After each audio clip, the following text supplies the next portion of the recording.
Welcome to the Future Generations Podcast, providing you with the world-changing content necessary to inspire you, your family, and our planet to a life of optimal health potential.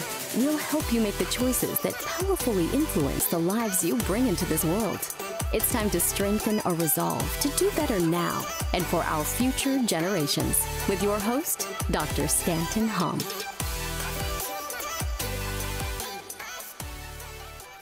Okay, welcome to another episode of the Future Generations Podcast. I'm your host, Dr. Stanton Hom, and I have with me a very special guest. This is a very impromptu interview, and it's because I've been Dr. James. We've never really crossed paths except for maybe the last 3 years virtually, and I feel like you're somewhat of a kindred spirit because you just said some things that we had to hit record. Number one, a mindset that we're at war. It's something I've been just trying to reinforce with our community and with, the people in our world. You're either on the court, on the field, or you're not.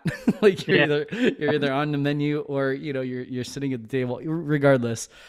But you do it with a lot of class. You do it with a lot of hope, and you do it with a lot of inspiration that I really, really appreciate. I think people need the balance of those messages instead of just being purely fear-mongering. But, long story short, I would love for you to introduce yourself first so our audience gets to know you both personally and professionally, and then let's get going, man. Okay. Well, I'm Dr. Huang, or Dr. James. I live part-time in the Bay Area and part-time in Tahoe. So I actually have a practice in Walnut Creek, Oakland, and Truckee. And once in a blue moon, I'll do a pop-up clinic in Orange County. So that's just kind of something that I do. I am a chiropractor, but I also do a lot of nutrition, a lot of neurology, a lot of brain work. I treat a lot of concussion patients and stroke victims. I love helping people. I'm a freedom fighter, and I love being in nature and being active. I think that's most of it. And I feel like over the last 3 years, I've been more known as the guy talking about chemtrails, and and I don't know. I'm trying to think if there's anything else that I want to share, but I definitely love helping people, love my profession, love the natural healthcare world, and also being part of the freedom fighting community. So, Dr. James, I'm always interested in how people get to where they are, like in the last 3 years. Obviously, there's been a very specific, whatever you want to call it, pandemonium. This is the word I like, the pandemic, pandemonium.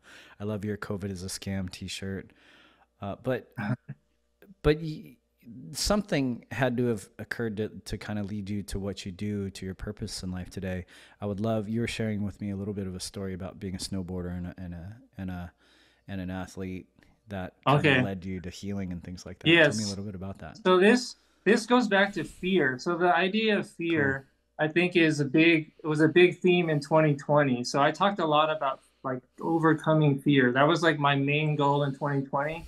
And so for me growing up, I'm the second, there's three boys in my family. I'm the second son, and I followed my brother around, and I was always kind of under his shadow. So because I was afraid, I didn't have confidence. So I was always kind of following what he was doing. So it took about, I'd say 20 years for me to figure out who I was, what my identity was, and also how to overcome fear. So I definitely had a fear of speaking. I was very shy. Trying to think, I just didn't feel comfortable being on my own.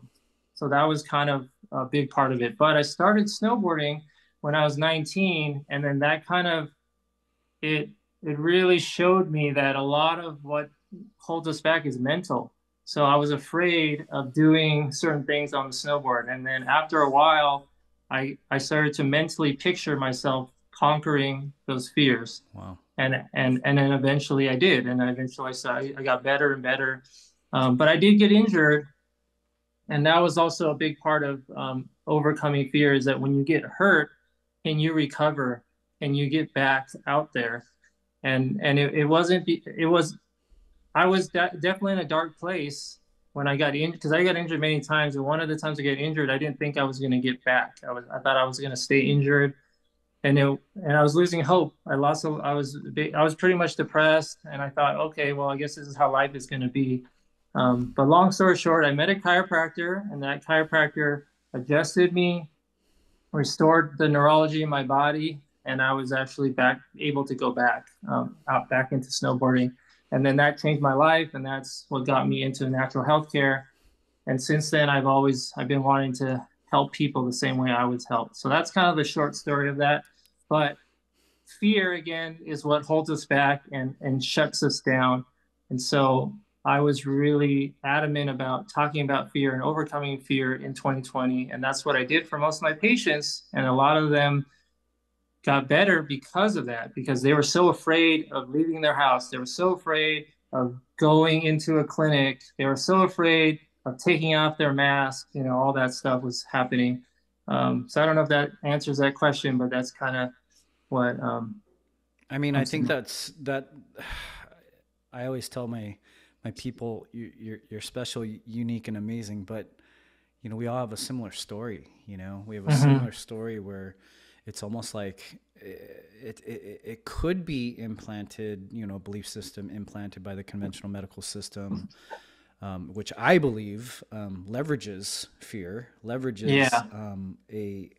actually, I was just educated on this recently, where one of my colleagues who's a medical doctor, and she was just like, you realize why they purposely don't give you hope. They like have to mentally extract hope out of the conversation, because it's a medical legal thing. Like they could be sued for false hope. And I was like, what a crazy system, that you can't, they almost have to train out of you the humanistic nature of believing in others, or believing in someone else, or believing in anybody, possibility for someone else. And here we are, because that was your avenue into essentially what you do today, which is a beautiful thing.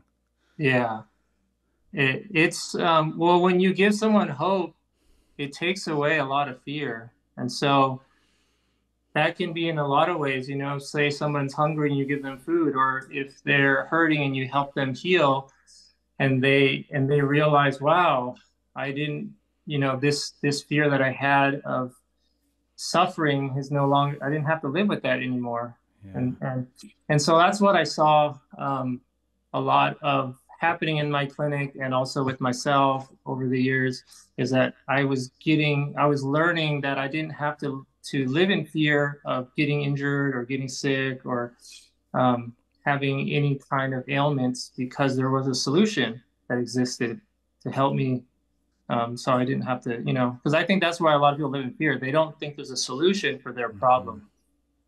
Tell me a little bit more about how the last 3 years has kind of transpired. Like 2020, I'd say almost identically was helping people adapt as optimally as possible to fear and anxiety. That was like the theme.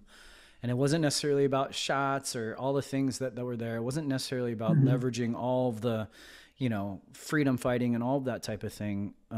But how has your practice in your clinic and your community essentially evolved over the years? Yeah. Oh, it's a tough one, because I usually have a lot of time to pause and reflect on the year. And so I have in 2020, I have in 2021, but 2022 just flew right by, and I didn't get to do that. So when I look back at 2020, there was fear in the entire world. That's what was so different. It was a global fear, and it was being promoted by the television, social media, like all of that was just promoting fear. And it was so strong. So I started to realize that, and that's that was my, I guess, eye-opening experience to the news and the government. Was like, man, they don't care about you. All they care about is promoting fear. So, because I saw them talk about vitamin D, and they were talking about colloidal silver, and also like there was all this propaganda about vaccines. So after that, I was like, all right, no more news. This is all fake. All the news is fake. So that really helped me to speak truth to my patients. And then once we started speaking truth to people, then they start to wake up, and they realize they don't need, they're being lied to, basically. I think that's a big part of them overcoming fear, is realizing that these people over here are your enemy. They're not really for you. Yeah. Tell me a little bit about censorship, because I imagine the beautiful thing about chiropractic that I love chiropractic, because chiropractic is always going to be hands-on. It's always going to be in person. People were like, oh, I'm not going to be, like they saw it in the beginning as if it was a bad thing because they were complying, with a lot of things. And then I was just like, no, this is the best, because we could never censor someone who's right in front of you. Like you couldn't. That's true. But you faced a ton of censorship. I've faced a ton of censorship. I'd love to hear, some of your story. Okay. So back in 2020, I only had, I think, maybe 2,000 followers or something like that. But then I started watching the news, and I started listening to all the other doctors that were speaking out, and they were not talking about certain things. So I decided, okay, I'm going to start educating people on EMF radiation, on 5G, on what else? Bluetooth, but really 5G and heavy metals, like all these things that were going on that no one was talking about. So I decided finally to talk about it. And right when I started talking about it, like I was posting a lot about 5G, and then also Plandemic, Scandemic, 2030 agenda. And then out of nowhere, I started getting censored. Like they just started blocking me. I was shadow banned. And I didn't know what was going on, but I was not getting any traction. Nobody was seeing any of my posts. And this happened for 3 months. So I basically made one post, and then it kind of went sort of viral. And then everything got shut down. And I realized, oh my gosh, they are censoring Stop 5G hashtag. So that hashtag got totally, anybody who posted that, or anybody who posted Plandemic, got censored. And then a bunch of you guys all got deleted. Like you guys, I think everyone got deleted. Yeah. I didn't get deleted, but a bunch of people got deleted. I just got shadow banned. So I soon realized that they were doing that to all the hashtags. So then I deleted all my hashtags and anything related to 5G kind of, and then for somehow like a month later, I was actually released from jail or something. Wow. So then I started making posts, and then from then I kind of grew because I was uncensored, and that grew pretty much until the last like 8 months, or I don't even know now. Like I've been really shadow banned, censored like the last 8 months, because I haven't been able to really get anything out there. I think it's the weather manipulation stuff now. Yeah, no, I know. They shifted. They shifted the story. No, they totally shifted it, because I got censored twice for talking about climate change. So that's like, so in 2020, it was like you couldn't talk about 5G in the very beginning. That was like the very beginning, and then, or the agenda. And then it was 2021, you couldn't talk about vaccines at all, like zero. Can't use the word COVID. It was like totally censored. And then 2022, I think they started going into the climate change agenda, and that's when I started getting censored, because I was hitting it hard, and they didn't like it. So tell me, I mean, I think we're talking around maybe a bigger subject, but I'm curious, like through your lens. I mean, we're about the same time in practice. I graduated 2010. You graduated 2009. I mean, you hit that point in practice where you're like, you're not the young guy anymore. Yeah. You're not green. You're not fresh anymore. Yeah. And then you hit that decade, and you're just like, oh my God, like I know enough, and I have so much under my belt now that no one could actually no one could take me off of my own kind of certainty and confidence. But then censorship exists, where it's almost like I saw this like wake of momentum that maybe the movement for human consciousness had already been, contributing to probably over the last like 3 or 4 decades. Yeah. And then all of a sudden, this pandemic, this agenda, all these things, I believe is obviously on purpose, but very calculated, because I believe I believe if this is a win or a loss, which we both believe we're at war, so it is. What do you think censorship does to that? Oh man. Does you mean to us, or to what do you? I would say in general. Oh, in general. Yeah, like. Well, it's controlling. We're being controlled. We're turning into a communist nation or communist world. So it shuts down creativity, freedom. I mean, it's really freedom. I mean, speech is like number one. We can't even speak our thoughts. And it's and we have to use code words. I mean, I'm like totally coding everything. It's silly. I mean, I think maybe Pig Latin came from that. So we're just, we don't feel free. So we have to adapt into our, into like, I mean, this is a whole, what happens in war. I would say the same thing. Like they're blocking the transmission of signaling because they don't want the other side to know what's going on, so we are being stopped because they know that we're making an impact, we're actually making an influence. So to me, this is where censorship, though, like you were saying before, they cannot control person-to-person interaction. So I see tons of people every day. I mean, it's great. So I can influence those people individually. I can go into my neighborhood. I can talk to them about whatever I want. I can go to a bar, talk about what, So there is a beautiful thing still about the human connection that I love. And I feel like 2023 is more about human connection than about the internet. So I feel like God has told me, hey, you're going to be censored, but you're not going to be censored everywhere. You can still go into your community. You can go into your practice. You can go on an airplane. Or, I have conversations with people all the time, like everywhere, about these topics. And I've been invited to speak at some schools. I'm a little afraid, but so I think that's something that could happen. But this is great too. Even speaking on a podcast that is sort of censored. Can you share which schools? Do you mind? It was in Fairfield. It was in Fairfield. Yeah, but what kind of school is it?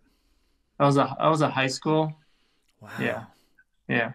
I'd be so interested to see how that goes. I know. But a lot of times it would be like a classroom setting, but it all depends, because some areas like Fairfield are more open. Yeah. Vacaville's more open.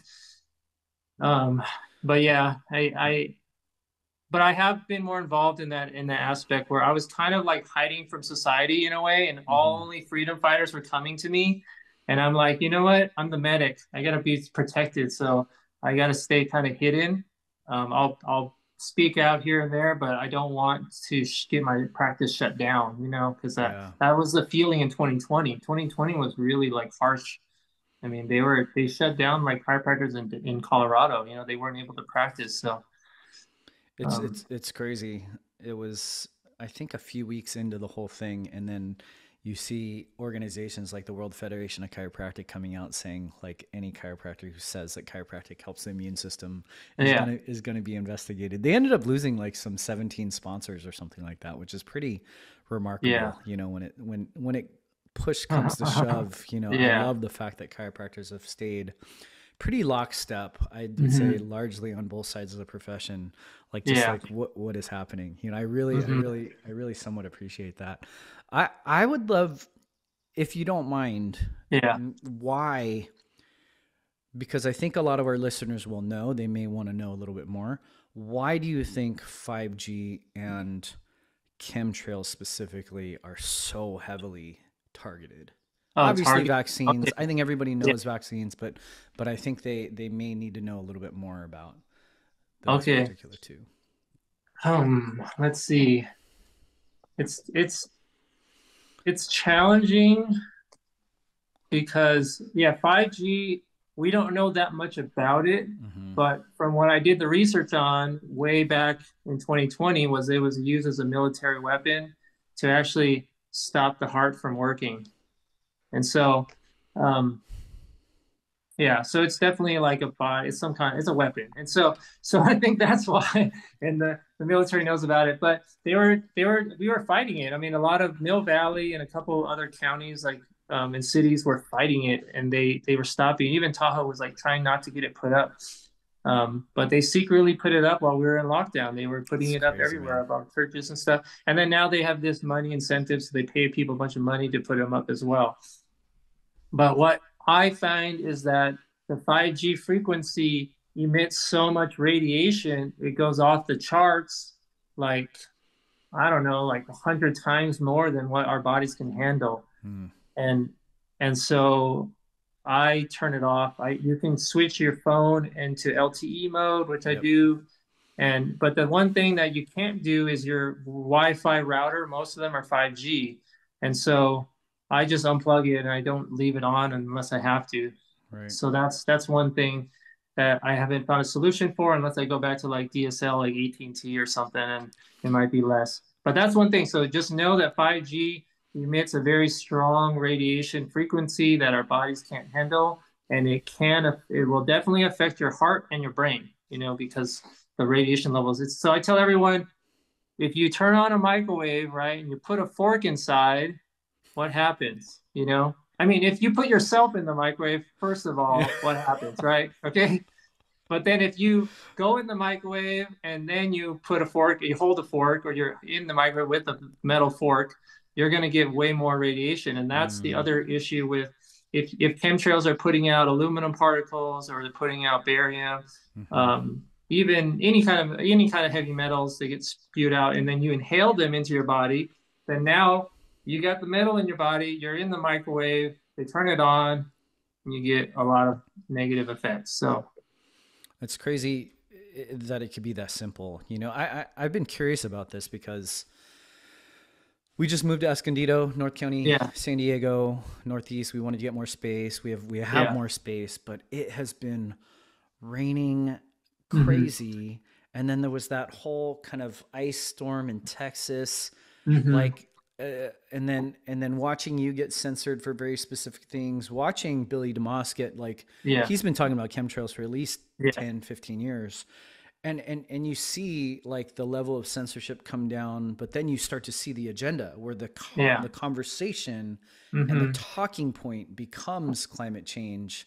Yes. And I just sit back and I'm like, is anything believable at this stage? Like when you go outside and you see sun, or if you go outside and you see clouds, obviously you go outside, you see chemtrails, you're like, that's obviously manipulation, but but that's the cause, and the effect is, essentially the orchestration and the controlling of weather.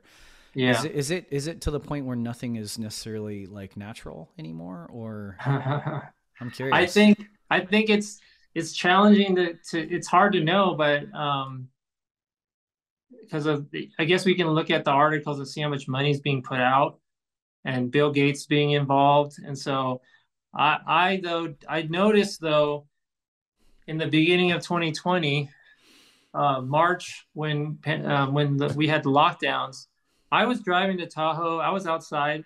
I went to Tahoe for that whole month, and I didn't see, the sky was blue for that whole month, like nice and blue. And then even all the way through June in Tahoe, blue, blue, blue. Okay. Then all of a sudden, I mean, starting in May, the Bay Area, San Francisco was getting blasted with chemtrails. And then eventually in July, later in August, Tahoe got blasted. So, and then people started getting sick. So there's definitely a correlation with health as well in relation to the chemtrails, or the chemicals in the sky being crossed and weather manipulated as well. And I posted articles about how they use the fog. They use fog, not even just in other states as well. They use fog as an avenue to spread chemicals into the atmosphere, and people inhale it and they have no clue. So we've been, I guess, attacked by our own government, but not in such a, I think, orchestrated way as it is now. And that's what's scary, is because it's so clear. Like people, I mean, people who don't even think about politics are now like, I mean, I was apolitical before. Now I'm like involved in politics, like 100%, So that I was a snowboarder. I just want to snowboard all day. have a beer here and there and chill and then work on people, and that was my life. It was great. But since then, I've been working like no other because I'm fighting Yeah, this man. system, and I'm trying to wake people up, and I'm trying to prevent people from dying, because it only takes one thought to lead someone the wrong direction, and Yeah. then they go down this deep hole. So it actually starts up here. And I think that's what you're saying, right? You're saying Yeah. 5G Yeah. manipulates the brain, manipulates the heart. We know it opens the blood-brain barrier. We know Yeah. that there's areas of the Yeah. blood of the brain that are not protected from the Yes. blood-brain barrier. And because of that, what's in the atmosphere and in the environment that you don't say have a good Yeah. adaptability from is going to influence you Yes. and Yes. mind control you, right? It's clear as day that a lot of that is so just maybe grossly deliberate and intentional and in our face now, where people are just Yeah. like, whoa, I can't deny it anymore. Yeah. I think the other side of the coin of what you do is one of the most important reasons why I wanted to interview you is you see your work and your communication, your teaching and inspiring of your people transform the Yeah. trajectory of where they're going.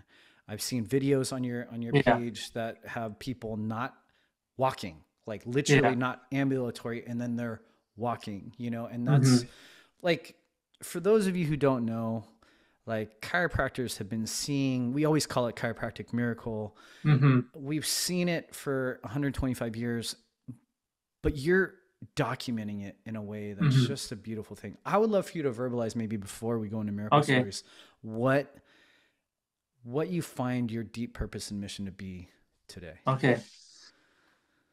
Hmm. I I think that's a really tough one, but what comes to mind, this year, my purpose for this year is to prepare my community, Mm. is to prepare my patients, for my family, anyone that I know personally, to prepare them for pretty much anything, prepare them for power outages, prepare them for health issues, prepare them. So that's where I'm at this year. But my life purpose is just to follow God. So I follow God's lead. He leads me, and I just kind of follow that path of, okay, this is what He wants me to do. And so I'm very dynamic in that way. Like, things change all the time. My like, I'm going down Orange County in a month, but like I didn't plan that out until like yesterday, so like things like that. It's very up in the air. And Yeah. and even when I drive up to Tahoe, I don't know if I'm going to make it or not. Sometimes the road's not open, that kind of thing. So there is that purpose for me to do that. And then my other purpose is kind of just to keep speaking truth, and to not ever cower down, and to stand firm even when it gets tough, um, to be like a firm foundation, like a big tree, like in the Beautiful. road. Yeah. Tell me about some of these transformations that you've seen, especially through the lens of hope. There's a lot of Okay. people out there that believe, and this is on our side too, right? We Yeah. see a lot of people who have really big platforms, and they push a perspective Mm-hmm. of fear, and they don't often leave people with possibility, with hope, Yeah. with the ability to give. Like if you're going to prepare people, it's not just that there's a solution, it's that they have Yeah. skin in the game for that solution. Yeah. Right? Yeah. Tell me more about some of these transformations you've seen. Okay. So I'd say back in 2020, a lot of people were dealing with COVID symptoms, and they didn't know what was going on. So they ended up having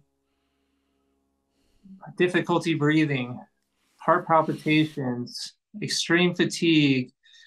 They couldn't, they had so much inflammation in their bodies, and so a lot of them, they, especially if they're like a long haul COVID, they would just think this is it, and they might lose some nerve issues. They can't taste or smell, or so I had a lady come in. This is one of the videos that I posted about, who was like that. She was, extremely scared. She thought she was going to die. but her family's seen me for years, so they said, "Oh, Dr. Huang can help her. We'll see," you know. So she came in, and I basically treated her like all my patients. So I tell everybody the body's like a car. So that means there's physical parts that need work. There's chemistry, which nowadays there's a lot of toxins in the system. So we have to detox them from all the toxins. So it could be pesticides, it could be mold, fungus, parasite, heavy metals, and whatever else, I don't know, like some weird chemicals. And then I do a lot of neurology. I got to check their brain, make sure that they're getting the right input in there. Sometimes it's an upper cervical adjustment. Sometimes I do craniofacial release. So that does help. That's awesome. So, but the combination effect, and there's a deeper side to it as well. So there's a part of the brain that I've determined, and I've studied this in some seminars too, but it's called the default mode network. And this is the part of your brain that allows you to focus and multitask. It's your processor. So if your processor is shut down, and most people in 2020, their processor was shut down either from the news or from some toxin that got into their system. So when I get that working again, then everything kind of comes back together. That's so the combination effect of treating the whole person is what gets the result. And so then you see this lady who had extreme pain in her body, difficulty breathing. And I just tell everyone I put their body back into parasympathetic, so pure parasympathetic. And so now they're able to function again. And that's awesome. Their body detoxes. And so this lady now walks out like she was barely moving, just like the man who came in, but he had a stroke. So this guy had a stroke, and then I had to treat him for that. And then recently too, I saw a lady who was suffering for a whole year. She ended up getting a vaccine injury, and she suffered for a whole year. She saw a functional medicine doctor for a whole year, and she was still in the same state. She could barely walk. So I treated her just, I think it was like last week, and we got her back to walking. And so now she was so happy. She was like, "Oh man, I think I want to dance now," you know? So it was really cool. What'd you do for them? Huh? What'd you do for them? What I do for them? Yeah. Oh, it's the same kind of thing. I always Same check protocol. their whole system. Yeah, same thing. And yeah, but again, it's the combination of really working with them and then also giving them hope. You have to let them know. So I have to do a proper diagnosis, and then once I realize that I can help them, I tell them what needs to happen. And I think that's why there are other practices like chiropractic practices that don't do all the stuff that I do, but they give hope to their patients. And if they really truly believe they can help that patient does get better as well. The work that you do, I mean, you actually are the type of chiropractor that inspired me to be a chiropractor. I didn't have the typical sports injury. I came in with a ton of chronic illness in my mid-20s, and my brother's an AK guy, he's an ADT guy, and he's always like really trying to focus in on root cause, like really understand kind of brain-body connection, where the emotions are. You could have, if you don't mind me asking, like you could have this like a dozen patients in front of you with identical symptoms. Yes. But where it's coming from, why it's happening is unique for each person. Yes, essentially exactly. What you're saying. Gotcha. Yes. Are you seeing anything common? Oh yeah. What are you seeing? So, well, dental health is a big one. So this lady, great. you know, she had all these, she had metal partials in her body, you know? So again, metal disrupts the heart meridian, disrupts the heart, slows down circulation. So that's why we're dealing with a lot of heavy metals attacking us and chemical toxins in addition to radiation. So we're in a toxic warfare as well as a mental, spiritual warfare.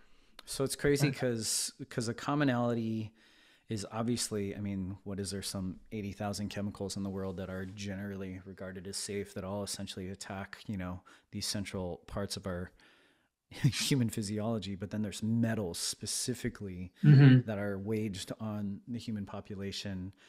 And then there's this compromised one, like the fear drives the system into hypersympathetic, fight or flight, stress, survival mode. Yes.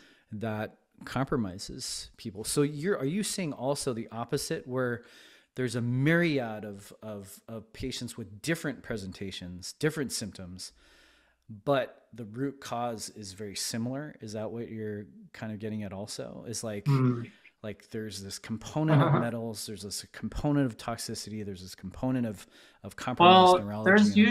There's usually an emotional trauma or some kind of thing that happens, so that leads people into a stuck, a non-adaptable state. So, for example, there was a lady who came in and she lost her husband, and then she lost her dog, and and then there's another lady who her daughter had twins, was pregnant with twins and lost both babies, and so, and this is another topic that that I actually wanted to talk about, was actually, which I feel like is another topic of that you talk about, is abortion, because the future generation is not going to happen so much if there's an increase in abortion and an increase in, and there's so many other topics, but that's like one. And I was actually was going to be aborted. And so this was this is like going towards the end, because I know like towards the end, there's usually something that I want to leave with the audience. Yeah, of course. So I don't know if we want to talk about that now, but basically, well, I think this is important because abortion typically just hyper polarizes into a pro-life and a pro-choice camp. And if you are pro-life, then you definitely don't believe in choice. And if you're pro-choice, then you want to murder everybody, right? Like, and there's such an important middle area that, I mean, something that I focus on, and the reason why we exist as a podcast, and the reason why I exist as a chiropractor, certified pediatric chiropractor, is is when you learn about gestation, when you learn about like 50,000 neural connections plasticized per second in utero before a baby's born, that 2 cells transforms into a 26 billion cell being in 9 months without a mom ever consciously controlling that miraculous process. That from a purely informed consent perspective around abortion or whatever you want, like I have a huge heart for this, because people don't, we've normalized this termination of pregnancy to the point where I had a community member pregnant for the first time, goes to her first visit, and the OB who she's seen before, has a relationship with, immediately, nonchalantly, reflexively goes into a termination conversation. We could talk about termination next visit. It's like, she's like, I'm so stoked to be pregnant right now. It not only flies in the face of my values, but how easily it's thrown out there, and how simply it's just like, oh, by the way, that miraculous thing you're growing inside of you, we could just terminate that if you want to. No big deal. We could talk about that. So that's why. No, every time I see a bunch of people protesting, I right next to my office is a Planned Parenthood, and I see all these people protesting, and I'm like, I need to join these people. I need to get involved. Like, one of my buddies is really involved with the anti-abortion movement, and so my story was I was hold on, make sure the phone doesn't die. My story was that my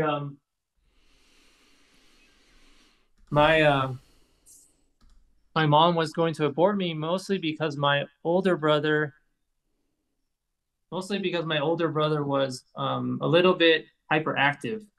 And so he was a little difficult for my parents. And on top of that, they were dealing with, we were building a house, and so the house was not built yet.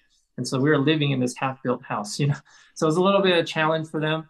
And so long story short, my mom was stressed, and so she felt like, okay, and I think they were promoting it a lot too in the 80s or 90s or 70s or whatever it was. I'm sure they were promoting in the 60s all the way through with women's movement.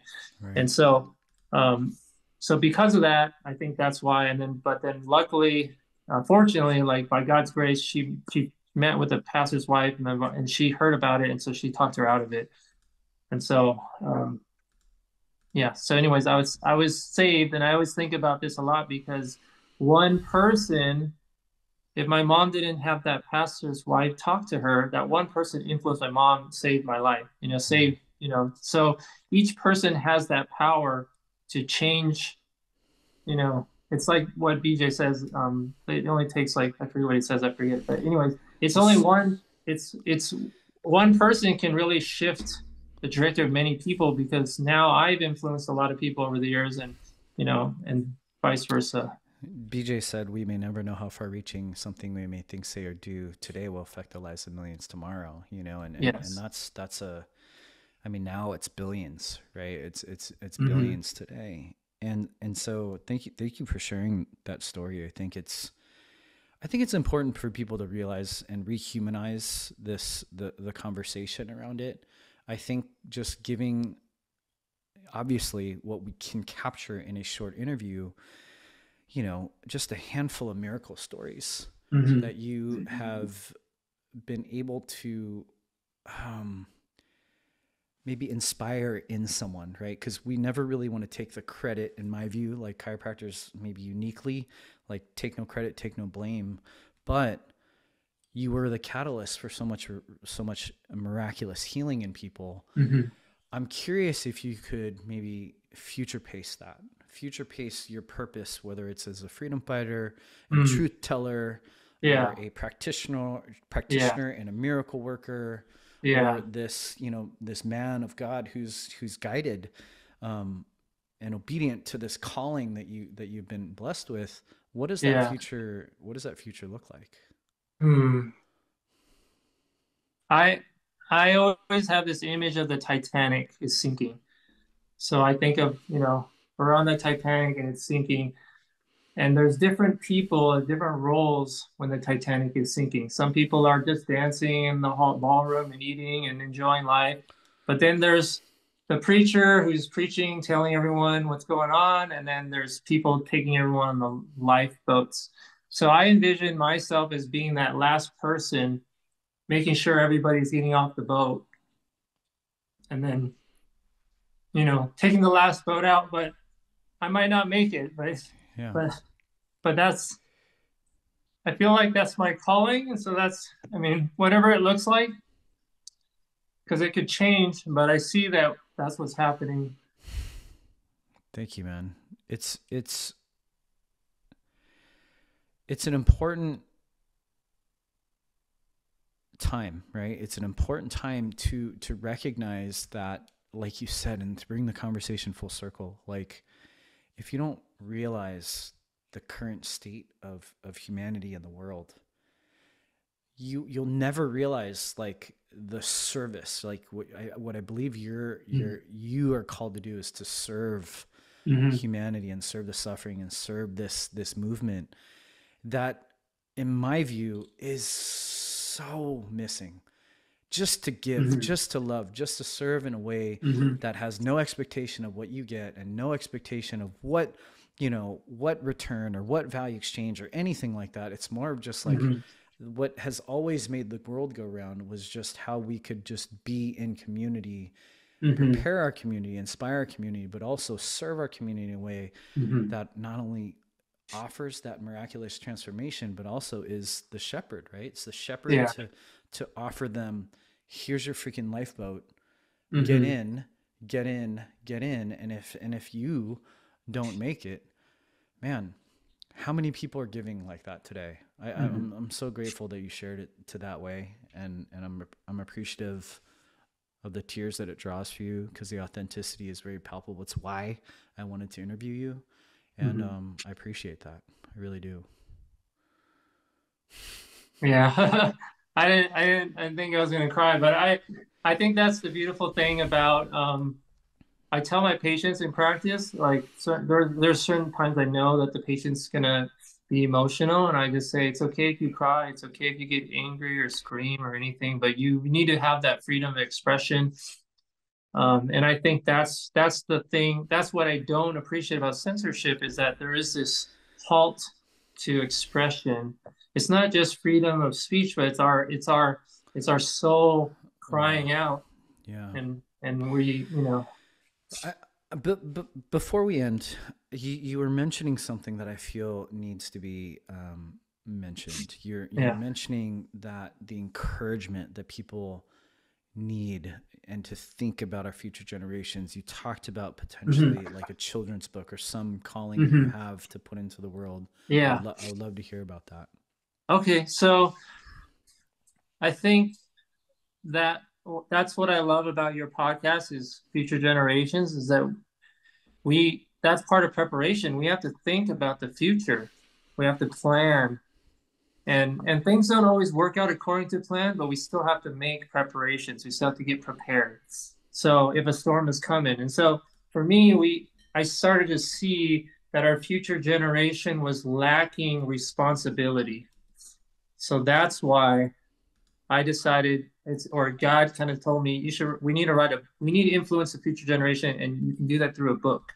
So if you look at all of the children's books, I mean, I'll go to the bookstore and I'll see all sorts of crazy liberal stuff, but what I do see is that the children are growing up kind of being molded by society, and there's not a lot of good values. And number one is responsibility. So I was given this vision of writing a book about a boy who comes of age earlier instead of like waiting till 18 to be an adult. He becomes an adult at the age of 12.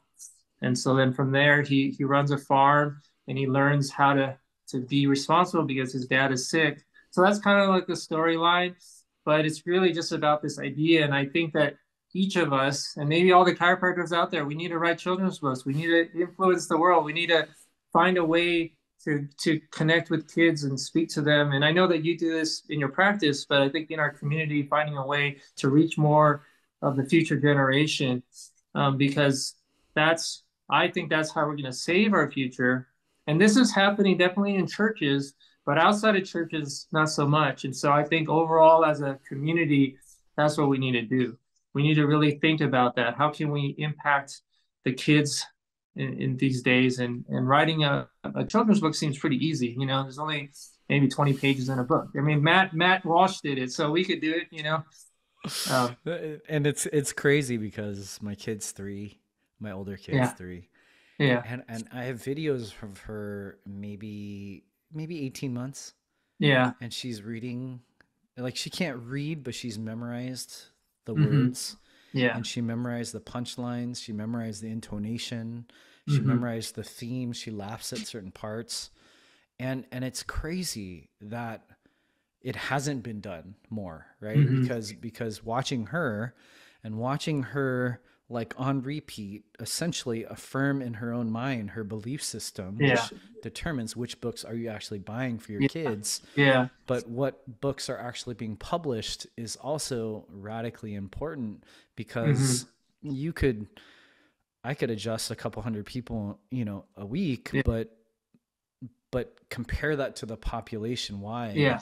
The Hmm. message for our children needs to be broadened but Yeah. deepened and Yeah. made more aligned with what and how we're made. It's a Hmm. beautiful thing. I really I look forward to that. I'm gonna maybe you have a what you call it, accountability partner with me, Yeah. because I've Yeah. thought about that too, because just Yeah. watching my own kid, but also knowing that it's something that I believe is such a vehicle for a Hmm. lot of possibility. I appreciate you sharing that vision for yourself. Yeah.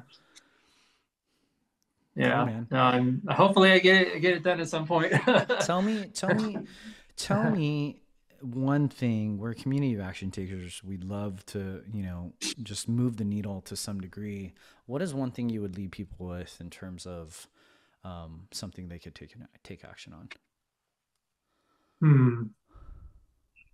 I think being more expressive with their like people express themselves, I think, a lot on social media, but in the real world, be more expressive. Go out and hug somebody or wear a shirt that says something that you represent, you know, whether it's like anti-vax or pro freedom, medical freedom. I usually wear my Bill Gates sweater that says that says your body, my choice, and I'll wear my hat that you got. I think you have a hat too from NAR, but NAR, Dr. NAR. he made hats that say make vaccine manufacturers liable again. Totally. Yeah. Yeah. So I go out and all the time, and I was at a bar the other day, and this guy was like, "Oh, I love your hat." You know, he's like, "I didn't get jabbed, even though my company told me to." You know, so it's like, so you get when you go out into community and express yourself, you strengthen your community too, but then you also wake up your community, and it really inspires and encourages those freedom fighting folks already. And then you also start conversations with people that want to have conversations. You're just too afraid to. Yeah. So the silent advocacy works in many venues. mm-hmm. It works at the bar. I imagine it works on the slopes. Yes. I imagine it works obviously in your office. It works at the playground for all you parents out there. Yes. Like we found so many people in our own little community where we thought before we moved, where we thought we were the only ones. And then all of a sudden, all I wore was one Freedom Keeper shirt once. And then all of a sudden there was like 5 or 6 families that found us in one park visit. And then all of a sudden it was play dates and all sorts of things for my family that building your in-person community couldn't be more important, but making sure that it is aligned and it is in a way that you guys can really kind of grow some, we got to band together in more ways than one, in more ways than one. And you're showing us how to do that, man. I genuinely appreciate that. How do people stay in contact with you? The easiest way is online, I guess. And you can go to my Linktree. There's Linktree Dr. James. Also my Instagram, Dr. James Huang, and then the Energy Clinic. I have a Telegram, but it's not that active, but it's Real Health News. I think that's pretty easy. And you're in 3 locations. You're in Walnut Creek, Oakland, and Truckee. Gotcha. Yeah. And people will be able and to I also that. I forgot, but I also do Zoom. I do telehealth sessions too, which is crazy. Cool. Yeah. Because so I've been treating people from all over the world. I mean, that's probably a whole other conversation, right? Yeah, that is a whole other conversation. About, like resonant healing, because a lot of the work that you do is muscle testing. A lot of the work that you do is energy type work, which before I don't know what the right way to describe it was, but to leverage something like Zoom or something like just the internet to the point where you could be on the receiving end of a type of care that is essentially time and spaceless is a beautiful thing. I think it's amazing. Dr. James, I think I genuinely appreciate you. I honestly never know people beyond how I see you on your platforms. I resonate with so much of what you do. And then every time, it has never disappointed me. Every time I'm in community with you in real life, in real time, I always feel like I'm given like more validation for how good the world actually is and how healing and how much potential and how many miracles are on the other side of relationships like this. I really appreciate you, man. Well, I appreciate you too, and keep doing what you're doing. And I feel like at some point, like maybe your family will come up here and you can stay at my cabin. So in the healing shed, yeah. Hey, where in Orange County are you going to be? Just so some of my people. I will be mostly in Santa Ana. Okay, cool. Yeah, mostly in Santa Ana. Because I pick it as a central location, like downtown. Gotcha. There's a spot that I'm at. Gotcha. And cool. It's just been that way. But I'll leave you guys with a little bit of view of some snow here. I don't know if you can see. It's crazy how much snow there is. It's so beautiful. Yeah, there's so much snow right now. But how much of that is real, James? You know? Like, I'm just kidding. It's just not real. It's just laden with mylar and nanoparticle. Yeah, it's full of aluminum and graphene oxide. Man. But yes, it's brainwashing you right now. No, I'm just kidding. All right, man. Appreciate you. Let's. I can't wait to see how this episode reverberates through our universe. It's going to be an awesome one. I know it. Thank you, dude. Awesome. All right. Take care. We appreciate you joining us for this episode of the Future Generations Podcast. Remember to rate, review, and subscribe on iTunes and Spotify. For more resources based on today's episode, as well as more ways to inspire a brighter future for you and your family, visit us at thefuturegen.com. That's all available exclusively on thefuturegen.com.